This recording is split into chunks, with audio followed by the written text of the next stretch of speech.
My name is Bethany Fox. I'm 39 years old and have served in the military for nearly 2 decades. That evening, I returned to Chattanooga for a family dinner, thinking that after all these years apart, I'd be welcomed home, like family. But the moment I stepped into the room, my sister's voice cut through cold and sharp. "She's just some low-rank grunt," she scoffed, shoving a tray into my hands like I was the help. The room erupted in laughter, cousins, family, friends, all smirking like I didn't belong. My face burned, but I stood tall, gripping that tray. They had no idea how far I'd come to stand here today. And they definitely didn't know what I was holding back. My father's legacy, a secret worth millions, was in my hands. Then my sister's fiancé took the mic. He turned to me, gave a formal salute, and said something. Just one sentence. The entire room fell silent. The laughter vanished. Every eye in that room shifted toward me, not with ridicule this time, but with confusion and shock. And my sister's smug little smile, gone. But before I tell you exactly what happened that night, tell me, where are you watching from? I always wonder who's out there listening and whether you've ever felt what I felt that night. Drop a comment below and join me as we uncover the truths no one dares to speak at the dinner table. I pulled up to the sprawling mansion on Lookout Mountain, my heart heavy with a mix of hope and dread. This was home, or at least it used to be. I hadn't been back in years, not since I chose the army over the family's fashion empire. The front door swung open and my mother stood there, her posture rigid, her designer dress screaming wealth. "You're late," she snapped, her eyes scanning me like I was a recruit who'd failed inspection. "We need extra hands for the dinner tonight. You can start by setting the tables." I stepped inside, the familiar scent of polished wood hitting me, but something was off. The framed photo of my West Point graduation, the one Dad had hung with pride, was gone. In its place was a portrait of my mother and sister, their smiles smug like they'd erased me from the family. My sister sauntered in her heels, clicking on the marble floor. "Still playing soldier," she said, her voice dripping with mockery. She tossed me a stack of napkins. "Make yourself useful for once." I bit my tongue, the sting of her words sharper than I'd expected. Growing up, she'd always been the golden child, running the marketing for the family's fashion line, basking in mother's approval. I was the odd one out, the one who'd traded designer dresses for combat boots. But I wasn't here to fight, not yet. I folded the napkins, my hands steady, my mind racing. They thought they knew me, a washed-up soldier with no place in their world. They had no idea what I'd become, or what I knew about Dad's legacy. Mother walked by, her phone pressed to her ear, barking orders about the dinner. "Make sure the guests know we hit 10 million in revenue this quarter," she said, not even glancing at me. I caught her eye for a moment, hoping for a flicker of warmth, but she turned away, her expression cold as stone.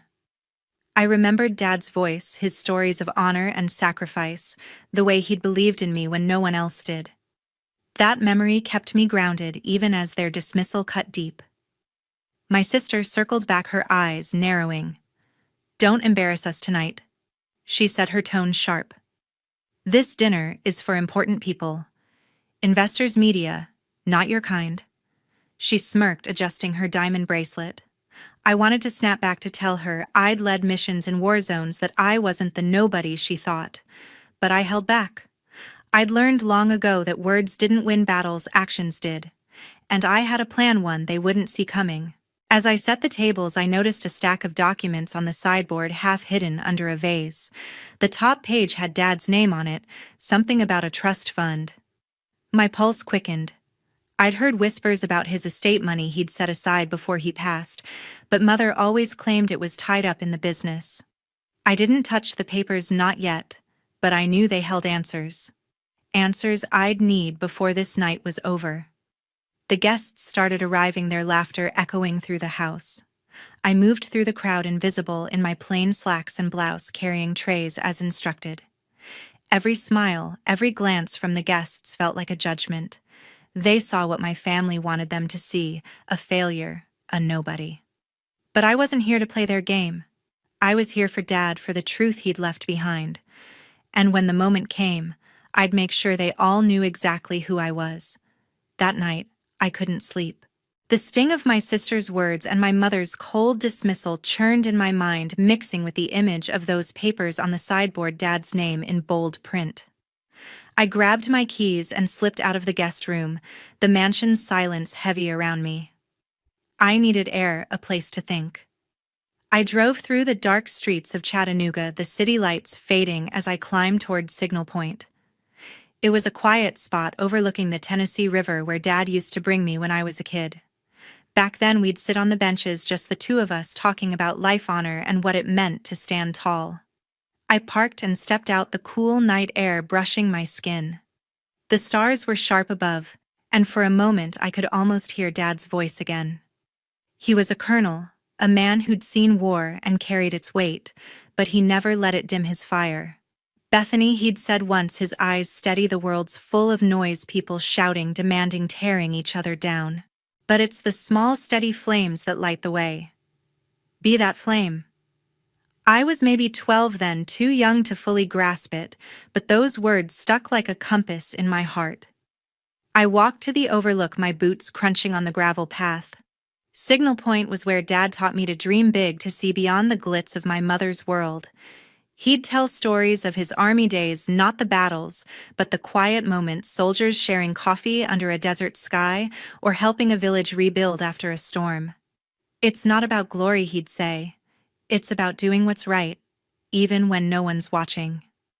I leaned against the railing, staring at the river below, its current steady despite the darkness. That was Dad, steady, unshakable, even when my mother and sister mocked his values, calling them old-fashioned. I thought about the last time we sat here, just before I left for West Point. He'd been sick, his face thinner, but his grip on my hand was strong. "You're choosing a hard path, kid," he said. "Not everyone will understand, especially your mother and sister. They'll try to pull you down, but you've got fire in you. Don't let them snuff it out."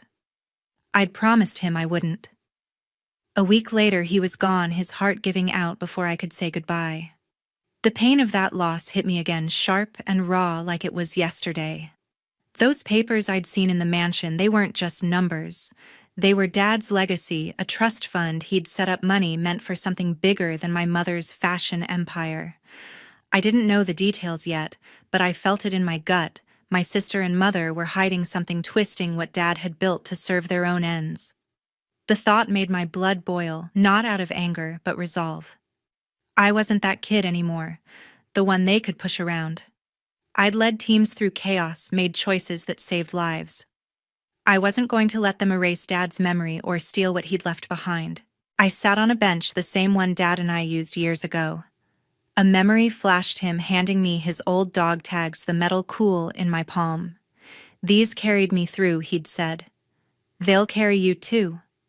I pulled them out of my pocket now, the tags worn but solid, a piece of him I always kept close. Running my fingers over the engraved letters, I felt a spark reignite.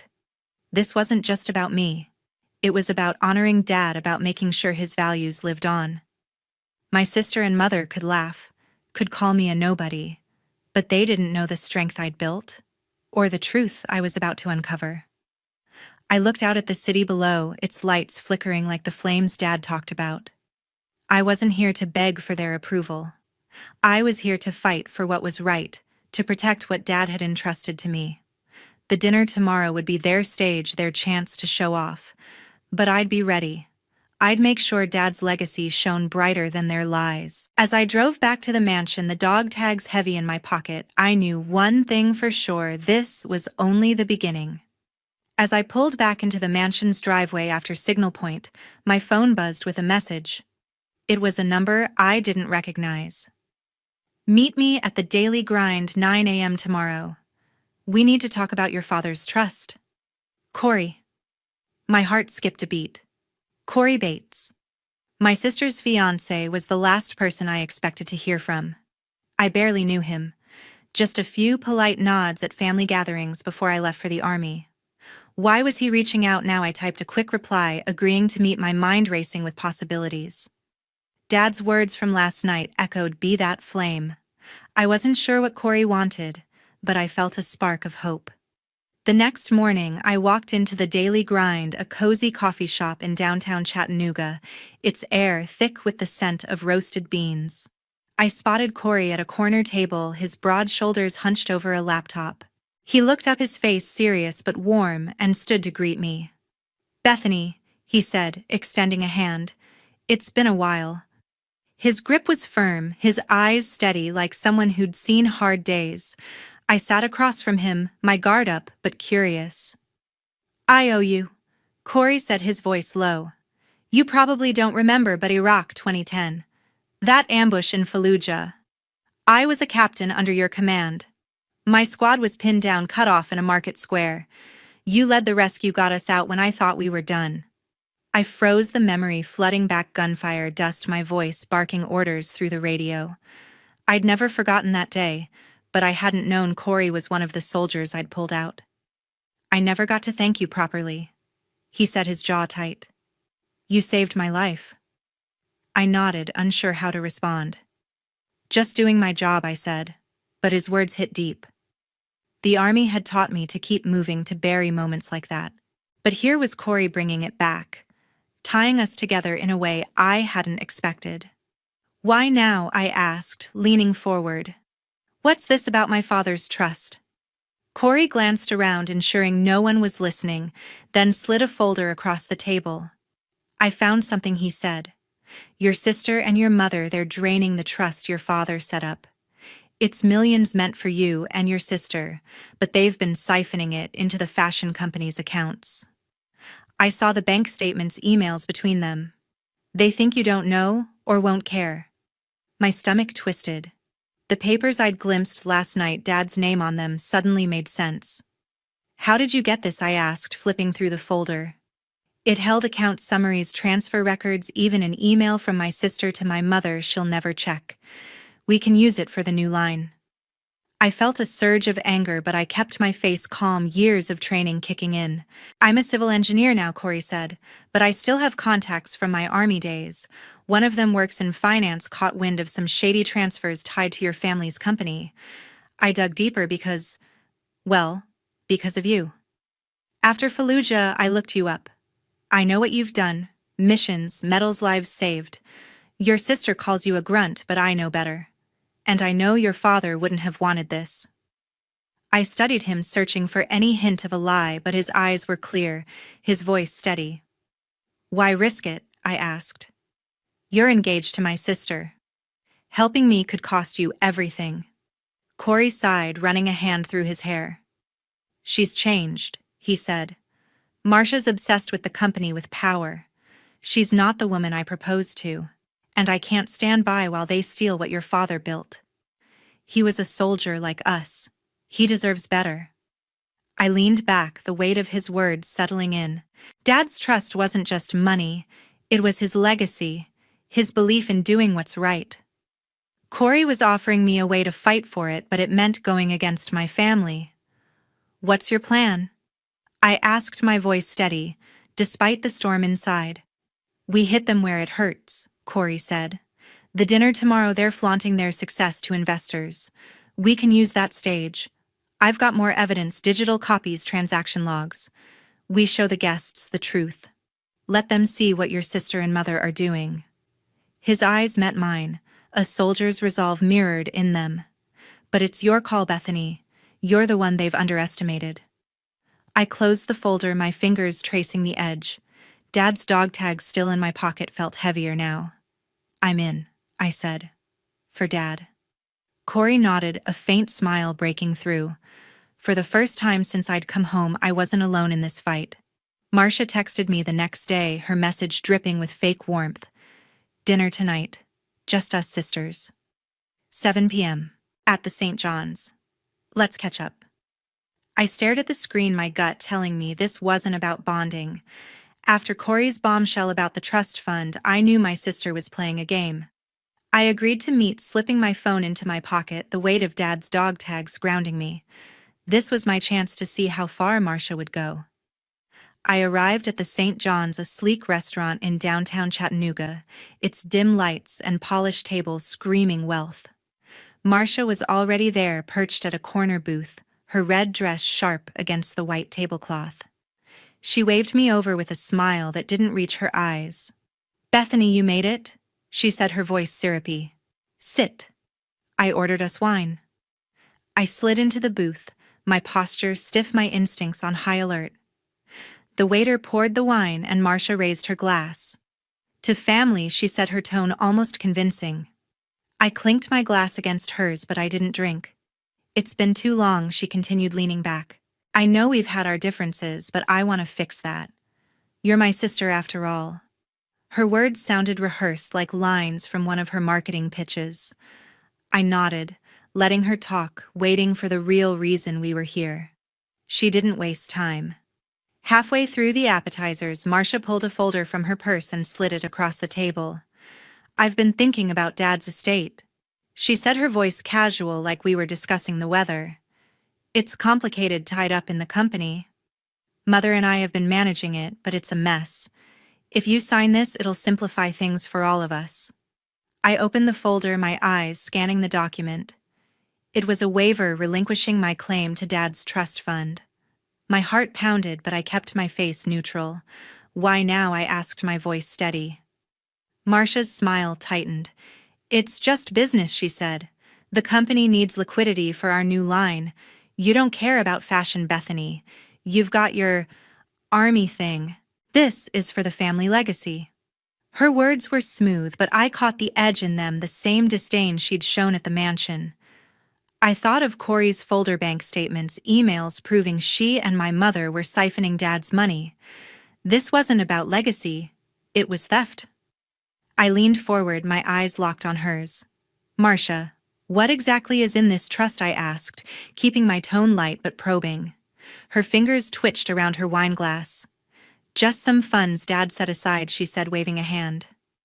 "Nothing you'd need." "You're doing fine, right?" She laughed, but it was brittle, like glass about to crack. I saw my chance. I slipped my phone from my pocket, discreetly tapping the record button under the table. "So you're saying I should give up my share to help the company?" I pressed. Marcia took the bait. "Exactly," she said, her voice lowering. "Look, Bethany, you're not part of this world. Mother and I have built something huge. That money's better off with us. You'd just waste it." Her words cut, but I didn't flinch. I kept her talking, asking about the trust's details, her answers growing sloppier with each sip of wine. "It's already being used," she admitted, her guard slipping. "The new collection's funded. You don't need to know more. Just sign." I closed the folder, sliding it back to her. "I'm not signing, Marcia," I said, my voice cold. Her smile vanished, her eyes narrowing. "You're making a mistake," she hissed. "This is for the family. Don't be selfish." I stood my chair, scraping the floor. "Selfish?" I said, my voice low but firm. "Dad's legacy isn't your personal bank account." Her face paled, and for a moment I saw panic flicker in her eyes. She knew I was onto her. I left the restaurant, my heart racing but my resolve stronger than ever. The recording on my phone was gold, Marcia's own words admitting to using the trust for her own gain. Combined with Corey's evidence, it was enough to expose her and my mother at the dinner tomorrow. I thought of Dad, his steady voice urging me to be the flame. This was it, the moment to fight for what was right. Marcia thought she'd outsmarted me, but she just handed me the weapon I needed. The real battle was coming, and I was ready. The next morning, I met Corey at a small office he'd rented on the edge of Chattanooga, a nondescript space with a desk, a laptop, and stacks of papers. My heart was still racing from Marcia's dinner, her smug words, "just sign," echoing in my head. But now, with her voice recorded and Corey's evidence in hand, I felt the tide turning. We had one day until the big family dinner, and we needed to be ready. Dad's dog tags tucked in my pocket reminded me what was at stake. This wasn't just about money, it was about honoring his legacy.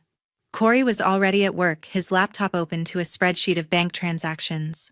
"I've been digging deeper," he said, pushing a stack of documents toward me. "These are the transfers your sister and mother moved over $2 million from your father's trust to the company's accounts. I've got emails too, ones they didn't bother to encrypt. They're careless, Bethany. They think you're out of the picture. I flipped through the papers, my eyes catching dates and numbers. One email from Marcia to my mother stood out. She's clueless. The trust is ours now. My jaw tightened.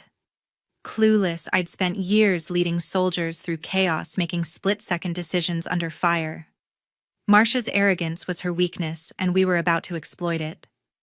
How solid is this? I asked Corey, tapping the stack. Rock solid, he said, his voice steady. My finance contact cross-checked every transaction. I've also got digital backups on a secure drive. We can project these at the dinner show, the guests, the investors, the media. They'll see the truth. His eyes met mine, a spark of the same resolve we'd shared in Iraq. I nodded. Good. Let's make it undeniable. Corey pulled up a draft of our plan on his laptop. We'll need a projector at the restaurant, he said. I've already talked to the manager at the St. John's. He's discreet, owes me a favor. We load the evidence onto a USB drive, play it during your speech. Timing's everything. We hit when Marcia and your mother are at their peak, basking in the applause. I could picture it, the room full of Chattanooga's elite, Marcia's smug smile, my mother's polished speech, then our evidence shattering their facade.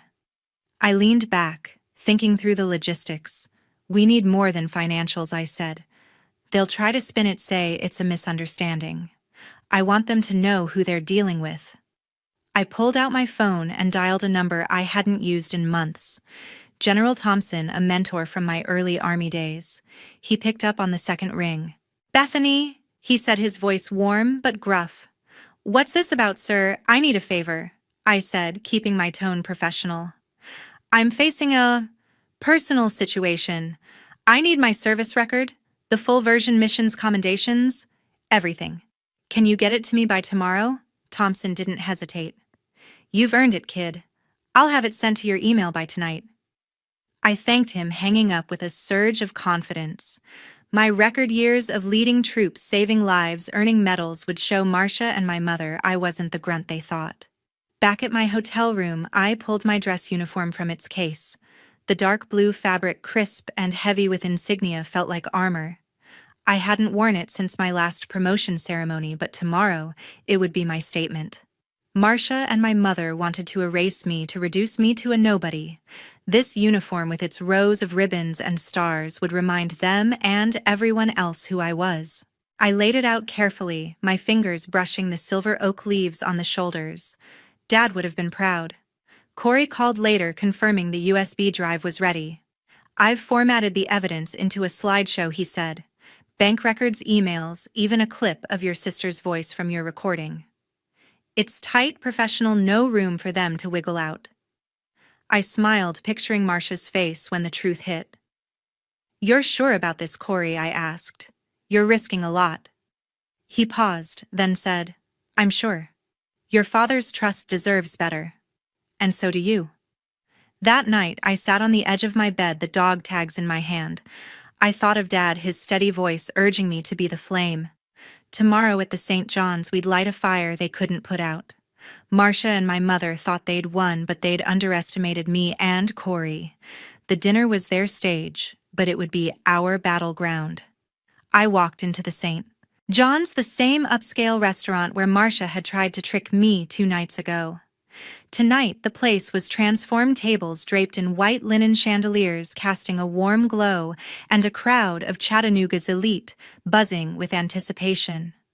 My dress uniform felt like a second skin, the silver oak leaves on my shoulders gleaming under the lights. Dad's dog tags tucked in my pocket gave me strength. This was the moment Corey and I had planned for, the moment to set things right. I stayed in the shadows near the entrance, watching the room. My mother, Pearl, stood at the head table, her designer gown impeccable, her voice commanding as she welcomed the guests. Tonight we celebrate the Fox family legacy, she said, raising a glass. Our fashion empire has reached new heights and we're just getting started. The crowd clapped, investors and media nodding along. Marcia next to her beamed, her red lipstick sharp as ever. Then Marcia took the microphone, her eyes scanning the room until they landed on me. Her smile twisted into something cruel. Before we continue, she said, her voice dripping with mockery, I'd like to acknowledge my sister Bethany. She's been away playing soldier. I'm sure you've seen her tonight serving drinks like the low-rank grunt she is. Laughter rippled through the crowd, sharp and cutting. My cheeks burned, but I stood still, gripping the USB drive Corey had prepared. They thought they knew me. They were wrong. Pearl chimed in, her tone icy. Let's focus on the future, she said, dismissing me with a wave. Our new collection will redefine luxury. The guests clapped again, but I caught a few uneasy glances. They didn't know the truth, not yet. I gave Corey a subtle nod from across the room. He was near the projector, ready to execute our plan. My heart pounded, but years of leading under pressure kept me steady. This was my battlefield now. I stepped forward, my boots clicking on the polished floor. The room's chatter faded as eyes turned to me. My uniform, crisp and authoritative, silenced the whispers. Marcia's jaw tightened, her eyes narrowing. What's this? She muttered loud enough for the mic to catch. I stopped at the center of the room, standing tall. I'm not here to serve drinks, I said, my voice clear and firm. I'm here to honor my father's legacy, the real one. Corey moved to the stage, his posture rigid like the soldier he'd once been. He saluted me, sharp and precise, and took the microphone. Ladies and gentlemen, he said, his voice booming, allow me to introduce Major General Bethany Fox. Gasps rippled through the crowd. Marcia's face went pale, her wine glass trembling in her hand. Pearl froze, her polished mask cracking. Corey continued undeterred. General Fox has led missions across the globe, saved countless lives, and earned commendations most only dream of. She's not a grunt, she's a leader. The projector flickered to life behind him, displaying my service record, missions in Iraq, Afghanistan, medals for valor, years of sacrifice. The crowd murmured, some leaning forward, others whispering in shock. I caught an investor's eye, his brow furrowed as he read the screen. Corey didn't stop. But tonight isn't just about her service, he said. It's about truth. He clicked the remote and the screen changed to bank statements, emails, Marcia's own words, admitting to siphoning Dad's trust. A clip of her voice from my recording played. She's clueless. The trust is ours now. The room fell silent, the air thick with tension. Marcia stood, her voice shrill. This is a lie, she shouted, but the evidence was undeniable. Pearl gripped the table, her face ashen. Guests exchanged looks, some pulling out phones, others whispering to their neighbors. I stepped closer to the stage, my eyes locked on Marcia. You thought you could erase Dad's legacy? I said, my voice low but carrying. You thought you could erase me, but Dad taught me to stand for what's right. This trust was his gift to us, not your personal piggy bank. Corey handed me the microphone, his nod steady. I faced the crowd, my heart steady now. My father believed in honor, in building something that lasts. I'm here to protect that. This dinner was meant to celebrate a legacy, let's make it his.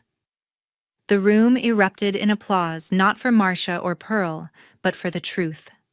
Marcia sank into her chair, her face a mask of fury and defeat. Pearl stared at me, her eyes cold but powerless. I'd won this battle not with anger but with the flame Dad had told me to carry. The applause from my speech still echoed in the St. John's as I stepped back, letting Corey take the stage again.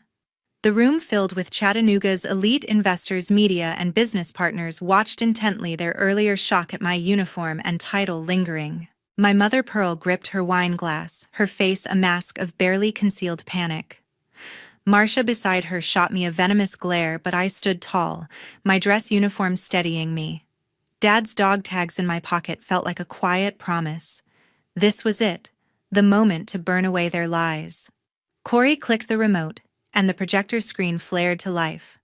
There's more to the Fox family legacy, he said, his voice calm but cutting. Not the one you've been sold tonight, but the truth. The screen displayed a video pieced together from the evidence we'd gathered. Bank statements scrolled by showing millions siphoned from Dad's trust into the fashion company's accounts. Emails flashed up, Marcia's words to my mother. She's clueless. The trust is ours now. Then my recording from the dinner with Marcia played, her voice clear. You just waste it. The trust is better off with us. Gasps rippled through the crowd. A reporter in the front row scribbled furiously, her eyes wide. An investor leaned forward, his brow furrowed as he read the numbers. Marcia lurched to her feet, her voice shrill. This is a setup, she shouted, pointing at Corey. He's lying. That's not me. But the video didn't stop. Another email appeared, this one from Pearl. Keep her out of it. She doesn't deserve a cent. The room buzzed with whispers, phones raised to capture the screen. Pearl grabbed the microphone from the table, her hands shaking. This is a misunderstanding, she said, her voice strained. These are private matters, not for public display, but her words drowned in the growing murmurs. A business partner, a gray-haired man in a suit, stood up, his face hard. Is this true? He demanded, looking at Pearl. She stammered, her polished facade crumbling. Marcia tried to cut in, her voice rising. You can't trust her, she spat, pointing at me. She's just jealous and nobody trying to ruin us. I stepped forward, my boots echoing on the hardwood floor. A nobody, I said, my voice steady, cutting through the noise. I'm Major General Bethany Fox, and I've spent my life fighting for what's right. My father's trust was meant for his daughters, not your empire. I turned to the crowd, my gaze unwavering. You've seen the evidence. They've stolen from his legacy, from me, from you. The room fell silent, the weight of the truth settling in. A reporter raised her hand, already asking for a statement. Another guest, an older woman, shook her head in disgust. Marcia's face twisted with fury, but her words faltered. Pearl sank into her chair, her hands covering her face. Corey stepped beside me, his presence solid. The truth doesn't lie, he said, addressing the crowd. These documents are verified. The trust was Floyd Fox's gift, and they've betrayed it. The projector looped the video, Marcia's voice echoing again, damning her with every word. The crowd's murmurs grew louder, some guests standing, others turning to their neighbors in disbelief. I felt a surge of calm, the kind that comes after a long fight. Dad's words be the flame burned in my chest. I didn't need to shout or plead. The evidence spoke for itself, and the room saw Marcia and Pearl for what they were. A reporter approached, her recorder out. General Fox, what's next? She asked. I looked at her, then at the crowd, their eyes on me, not as a grunt, but as a leader. Justice, I said simply. For my father. I turned and walked out of the St. John's, my head high, the clink of my metals soft against my uniform. Marcia's voice calling after me faded into the noise of the crowd. I didn't look back. The cool night air hit my face as I stepped outside, the stars above Chattanooga bright and steady. Dad's legacy was safe now, and I'd honored it. Whatever came next, lawsuits, headlines, or apologies, I'd face it as I always had, with strength, with truth, and with the flame he'd taught me to carry. Days after the dinner at the St. John's, Chattanooga was abuzz with headlines. Fox fashion empire, rocked by embezzlement scandal. One newspaper blared. Another ran a photo of Marcia, her face contorted in fury, with the caption, "Family betrayal exposed at gala." My sister and my mother, Pearl, had become pariahs overnight. Investors pulled out their once lauded fashion company, teetering on the edge of collapse. Social media was relentless. Clips of Corey's video, my recorded words from Marcia's dinner spread like wildfire. The truth I'd fought for was out, and it had torn their carefully crafted world apart. I sat in my hotel room, scrolling through the news on my phone. The weight of Dad's dog tags in my pocket grounded me, a reminder of why I'd done this. It wasn't about tearing Marcia and Pearl down. It was about protecting what Dad had built, what he believed in. But the cost was real. My phone buzzed with messages from distant relatives, some supportive, others accusing me of airing family secrets. Marcia hadn't called, and neither had Pearl. Their silence spoke louder than any apology could. I knew then that our family, fractured as it was beyond repair. I met Corey for coffee a week later at a quiet diner outside town. He looked tired but resolute, his laptop open to a legal document. "The trust is secure," he said, sliding a folder toward me. "Your father's assets are back where they belong, under your control. Marcia and Pearl can't touch them now." I nodded, flipping through the papers. The numbers were staggering, millions Dad had set aside for me and Marcia, now safe from their grasp. "What about you?" I asked, my voice soft. "You've lost her." Corey leaned back, his jaw tight. "Marcia made her choice long before this," he said. "I proposed to someone I thought shared my values. I was wrong. Helping you was the right thing for your father, for justice." His words echoed Dad's lessons, the ones I'd carried through every mission. I thanked him, my heart heavy but grateful. Corey had risked everything, and I'd never forget it. Back at my hotel, I made a decision. Dad's trust wasn't just money, it was his belief in doing good, in standing tall. I couldn't let it sit in a bank gathering dust. I contacted a lawyer and set up the Floyd Fox Veterans Fund, an organization to support former soldiers' education, healthcare, a lifeline for those who'd served. The trust's millions would fund scholarships, mental health programs, and job training. It felt right, like a piece of Dad was still here, helping others the way he always had. Months later, I received a letter handwritten on simple stationery. It was from Willow Dean, a college freshman in Nashville. "Dear General Fox," it began. "I'm a Marine's daughter. Your fund paid for my tuition when my family couldn't. I'm studying nursing to give back just like you. Thank you for believing in people like me." I read it twice, my eyes stinging.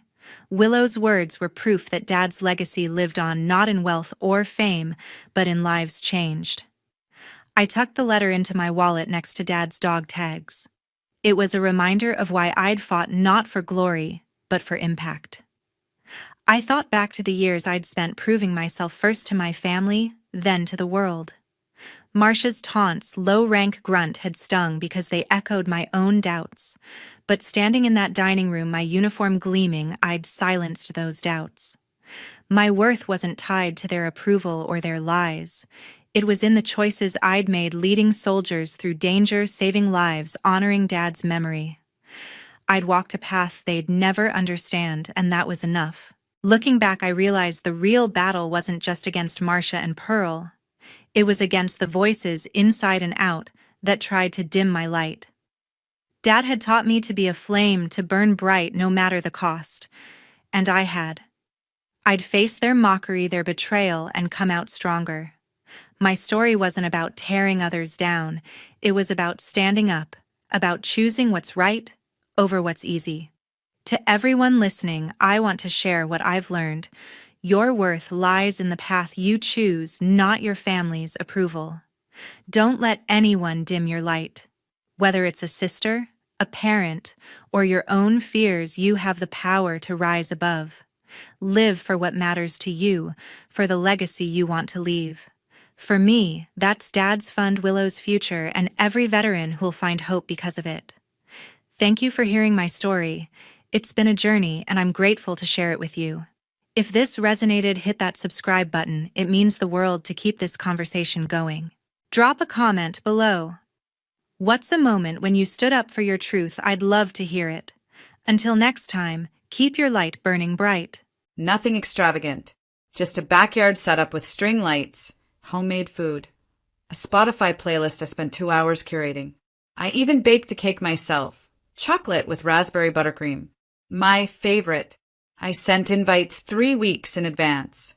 Mom said she'd check her schedule. Ava, my sister, left it on read. Dad didn't reply at all, but I figured they'd show. I was always the one who remembered their birthdays, who sent flowers, who booked restaurants and wrote heartfelt cards. Surely they'd come. By 7 p.m., the candles on the table had melted to stumps. By 8 o'clock, the guacamole had turned gray. By 9 o'clock, I turned off the music and packed everything into Tupperware. No one came. Not one text. Not one excuse.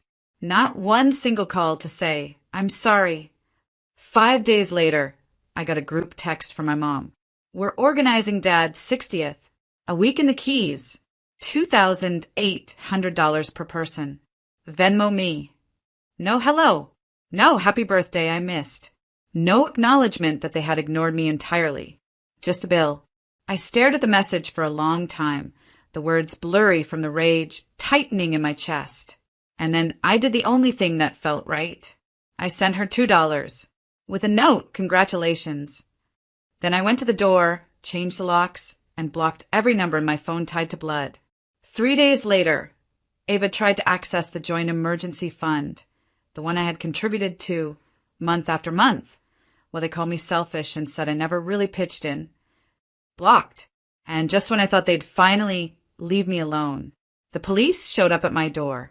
Ma'am, we received a report that you've been missing. Family said they're concerned for your safety. My name is Delilah Quinn, and from wherever you're watching this video, stay with me. Because when the people who never show up for you start screaming when you disappear, it's not because they care. It's because you took the oxygen they were quietly stealing and learned to breathe without them. When I was 8, my sister Ava got a brand new bike for her birthday. Pink, with a sparkly seat and white tassels on the handlebars. She didn't even ask for it. Just woke up to it on the porch, shiny and perfect. That same year, I got a second-hand set of colored pencils for mine. Half of them already used, most of them broken. Mom smiled when I opened them. You're the creative one, she said. Ava's more into sports. And that was the beginning. Ava was celebrated. I was functional. She got praise, attention, extra dessert. I got told I was so mature for my age, which in our house was just code for we expect you to understand things that hurt. By high school, Ava was skipping classes and hosting sleepovers that left the kitchen trashed. I was holding straight as and washing dishes without being asked. When she crashed Dad's car, they blamed the rain. When I missed curfew by 10 minutes because of a late bus, I was grounded for a week. Still, I kept showing up. Every holiday, every family dinner, every birthday, armed with gifts and patience and just enough hope that maybe this time they'd treat me like I mattered. Instead, I got used to hearing the same phrases on loop. Don't take it personally. She's just going through a phase. You'll understand someday. But someday never came. At 28, I loaned Ava $5,000 to get her through a rough patch. I never saw it again. At 31, I took care of Mom after her surgery. Changed bandages, cleaned the house, handled insurance paperwork. Ava came by once, for 20 minutes, left with a selfie and a story to tell her friends about how emotionally draining caregiving is. Still, they thanked her first in the group text. And me? You've always been the reliable one. Like that was love. When I planned my 35th birthday party, I knew better than to expect anything extravagant. But I thought maybe they'd show up. Turns out, I was still waiting to be seen by people who had made an art out of pretending I wasn't standing right in front of them. That night, after no one came, I sat on my porch staring at the flickering candles, and the only thing I could think was, how many more years will I waste hoping this time is different? I didn't know it yet, but I had already asked my last question of them. The next one would come in the form of silence, and that would be my first real answer. The day after I sent my mom $2 with the message, congratulations, I sat on my living room floor and opened every single drawer they'd ever had a key to, metaphorically and literally.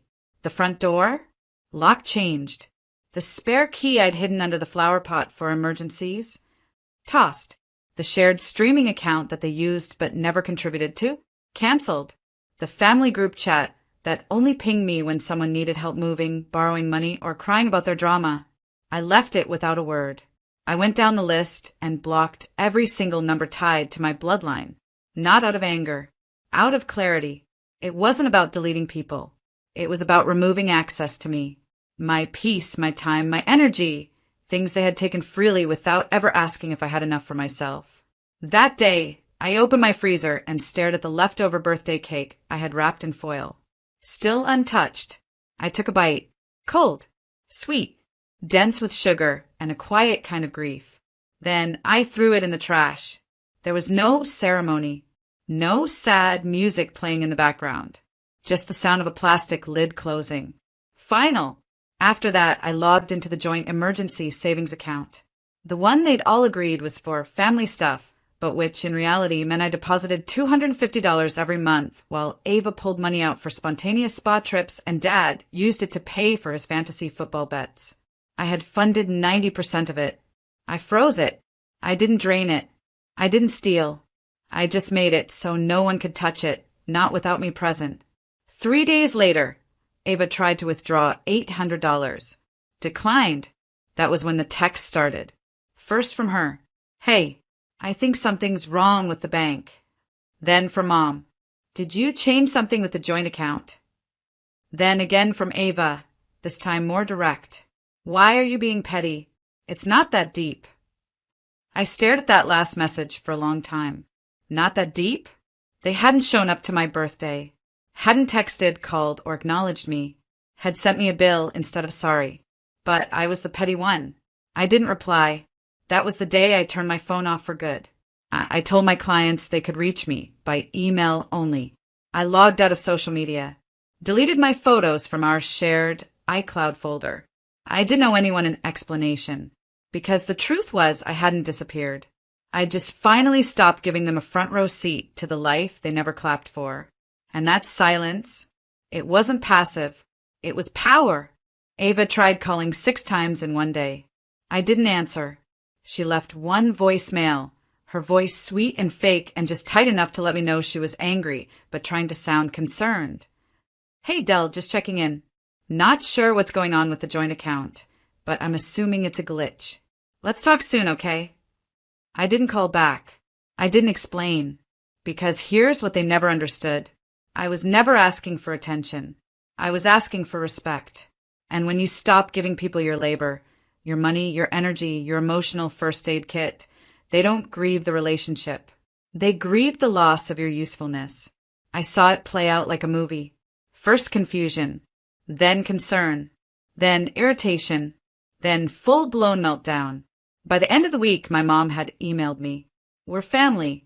We don't freeze each other out like this." I almost laughed. They didn't freeze me out? They skipped my 35th birthday like it was nothing. Sent me a bill 5 days later. Didn't send one message to ask if I was okay. But now that the ATM was offline, now we're family? I left the email unanswered. And that's when they did the most dramatic thing of all. They filed a missing person report. It's almost impressive, in a way, the leap they made from "you're dramatic" to "you've disappeared." 3 days after I blocked everyone, 2 uniformed officers showed up at my door. I opened it in pajamas, holding a cup of tea. "Ms. Quinn, we received a report from your family that you might be missing. They said you've been unreachable, and they're worried." I blinked. "I'm not missing," I said. "I just stopped answering people who hurt me." They looked at each other, like they weren't sure what to do with that. I invited them in. Showed them the birthday photos, candles lit, food untouched. Showed them the text asking for $2,800. The blocked calls, the Venmo message, the receipts. One of the officers actually sighed. "Honestly, seems like they just didn't like you going no contact." I nodded. They apologized for the inconvenience and left. And that night, I posted a photo of myself, hair wrapped in a towel, book in my lap, mug in hand. Caption, "Not missing, just unavailable." No names, no drama, no hashtags. But I know they saw it, because silence may be invisible, but its weight, it's unforgettable. After the police left, I sat in complete silence. Not the awkward kind, not the kind that makes your skin itch with loneliness. This silence felt earned, like peace that had been waiting its turn for years. The officers had left with their little notepad and polite nods. They hadn't treated me like a threat. Just another adult who decided to set boundaries, which, imagine that, is not a crime. Still, I couldn't shake the absurdity. They reported me missing? No calls on my birthday. No knock on my door the day after. But the second I stopped being useful, I was suddenly lost. It wasn't concern. It was control dressed up in panic. The only thing missing was their ability to reach me. And that I was not returning. That same night, Ava posted on her Instagram story, not directly about me, but I know shade when I see it. Some people disappear and think it makes them mysterious, but mostly it makes them selfish. A beach selfie followed. Caption, #family first. Funny how the people who preach family first are always the ones who think that means you come last. I didn't reply, didn't screenshot, didn't even care, because I had my own version of reality, and for the first time, I wasn't editing it for someone else's comfort. Instead, I went to therapy. I started with 1 session a week, then 2. I unpacked things I hadn't said aloud in years. How I always felt like a guest in my own family, how being good meant being quiet, how Ava could ruin a birthday and still be the one they bought a gift for. My therapist looked at me after one particularly hard session and said, "You weren't difficult. You were just honest in a family that preferred denial." That sentence stayed with me. I started writing it on sticky notes and putting them on my fridge, my mirror, my laptop. It became my anthem. I wasn't missing. I was done. Done begging for crumbs. Done interpreting silence as something I had to fix. Done playing the reliable daughter while they took and took until I disappeared into the background. And here's the best part. The more they panicked, the calmer I became. Because I realized the only thing they missed was the version of me they could guilt into staying. Now that she was gone, they had nothing left to manipulate. Just their own echo. Without me, they started slipping. Quietly, then all at once. I didn't see it firsthand, of course. I wasn't there. But word got around. People talk, especially when the person they used to lean on suddenly goes silent. It started with Ava. She tried to book the $2,800 birthday trip without consulting anyone. My mother assumed I'd be contributing, as always. When I didn't, they were short. Hotels got downgraded. The surprise yacht dinner became a lakeside rental with boxed wine and plastic cutlery. The cracks were subtle at first. Small jabs, muttered complaints. But I wasn't there to mediate. And that's when the blaming started. Ava accused Mom of managing everything poorly. Mom snapped back, said Ava was just like her father. Dad, the quiet coward he always was, walked out halfway through dinner and didn't return till midnight. I heard all this from a distant cousin who called me out of nowhere. "Delilah, are you okay? It's a mess over here without you." That one sentence did something I didn't expect. It didn't make me feel guilty. It made me feel seen. Because all those years I was called dramatic, selfish, overreactive. The truth was, I'd been holding the whole damn house together with quiet sacrifices. And now that I'd stopped, the weight fell exactly where it belonged. They tried to act like I was invisible, replaceable, but when the glue disappears, things don't bend. They break. Meanwhile, I started breathing again. Real breathing. Deep in the lungs, into the belly, no tightness in my chest kind of breathing. I went to therapy twice a week. Started writing again. Took long walks at sunset. Phone on Do Not Disturb, not because I was avoiding anyone, but because no one left was worth answering. I launched a small design business from my guest room. Named it after a phrase my grandmother used to say, "Build soft, live loud." Clients started pouring in. Reviews were kind. Payments came on time. And best of all, no one in my inbox was asking me to fix a family mess I didn't make. I laughed more. I slept deeper. I remembered what my actual laugh sounded like, not the one I used to soften the room, the one I weaponized to keep peace. This one was real. And for the first time in my life, I didn't owe anyone an explanation for my joy. I wasn't missing from their world. They had just never imagined a version of me where I stopped asking for scraps and started building banquets. I was still here, still alive, still thriving, just no longer available to hold up a collapsing house I didn't set on fire. It was a Wednesday night when I wrote the letter. No dramatic music playing. No thunderstorm in the background. Just me, barefoot in sweatpants, glass of wine on the table, and an ache in my chest I hadn't fully named yet. I didn't plan to write it. It just came out like a purge, like something waiting behind my ribs for too long. The first line was simple. This is everything I never said out loud. Then came the flood.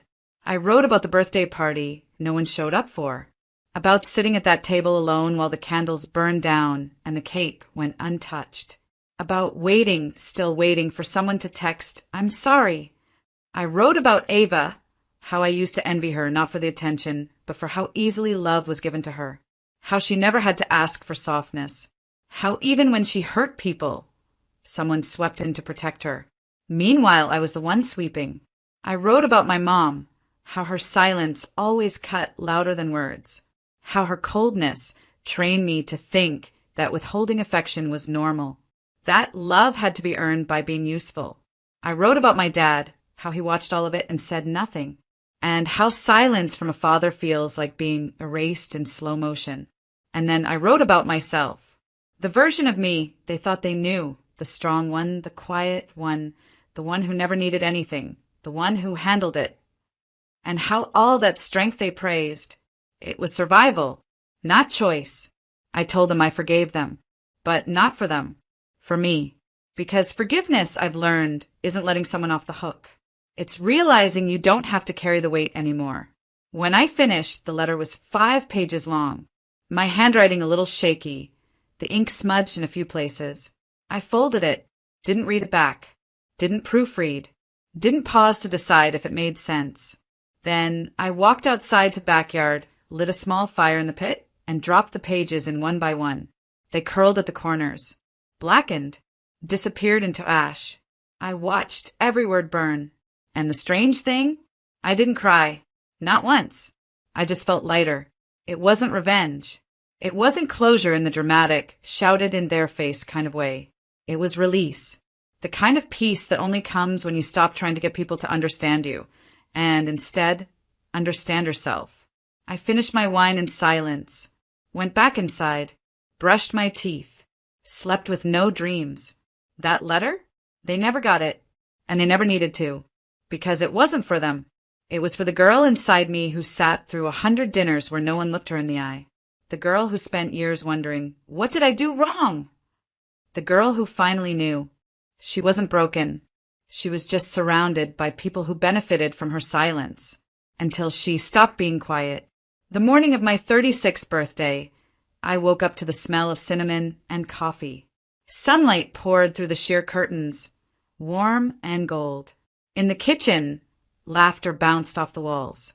My best friend, Mariah, was humming some old Whitney Houston track while making French toast. There were tulips in a vase I didn't remember placing there.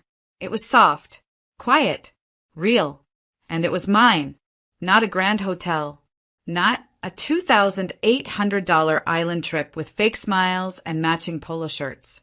Just joy that didn't need a price tag. At the table were people who showed up, not for optics, not for obligation, but because they loved me in the steady, sacred way I used to beg for from my family. Mariah, my coworker Jenna, and her wife.